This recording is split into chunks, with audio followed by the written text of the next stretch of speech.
ভাই হ্যাঁ সামনে তো নির্বাচনের সময় আমাদের বিপক্ষ পার্টি হ্যাঁ জ্ঞান শুরু করবে, তারা গুন্ডো বান্ডা ভাড়া করেছে। হুম। এখন আসে ঘুরে দেবো নাই। না এখন ভরে দেওয়া যাবে না। ভাই হ্যাঁ মুসলিম না বের করলি এখন আসা নিয়ে তো আর সহ্য করা গেল না। এই এখন যদি কিছু করি, মিডিয়া আছে, পাবলিক প্লেস, ব্যবস্থা নেওয়া হবে পরে পরে ম্যাডাম। ঠিক আছে আপনি দেখেন তাহলে। ঠিক আছে বিষয় না, মাথায় আছে দাও।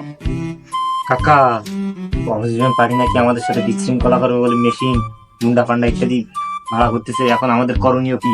আমরা কি করব? এখন বিশৃঙ্খলা তৈরি করবো নাকি আমরা, না কি করবো? এখন শান্ত হও, এখন শান্ত।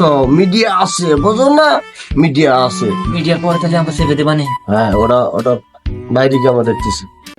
কাকা আর তো সহ্য হচ্ছে না, ওদের কি এখনই ভরে দেবো? আমরা কি বেশি কম আছে নাকি?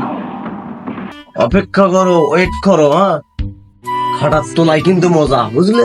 এবছর কিন্তু আমাদের এই ইলেকশনে ক্ষমতা আসতেই হবে, যে কোনো বিনিময়ে। ঠিক আছে? ঠিক ঠিক। ঠিক। আমাদের টিম যে যেখানে আছে সবাইকে সতর্ক করে অ্যালার্ট, সবসময় অ্যালার্ট থাকবে। বুঝতে পারছো তোমরা? আমাদের ভালো ভালো কাজ করে এগিয়ে যেতে হবে। অবশ্যই অবশ্যই। হ্যালো গাইস, আসসালামু আলাইকুম। আমি আবারও চলে এসেছি কাকা ভাবি ইউটিউব চ্যানেল থেকে। তো চায়ের দোকানে এসেছি, হঠাৎ করে দেখি দুই প্রার্থী একসাথে, দেখে অনেক খুশি হলাম। তো এখন আমরা শাহিন ভাইয়ের সাথে একটু কথোপকথন করি, দেখতে থাকুন, আসুন। আসসালামু আলাইকুম শাহিন ভাই। ওয়ালাইকুম আসসালাম।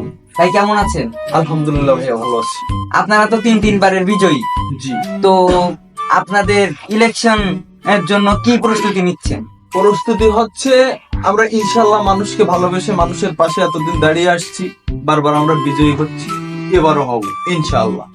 কি বলিস তোরা? জি জি জি তোরা কি বলিস? জি ইনশাআল্লাহ। ঠিক আছে, আচ্ছা ভাইয়া, তাহলে থাকেন। ওকে ওকে।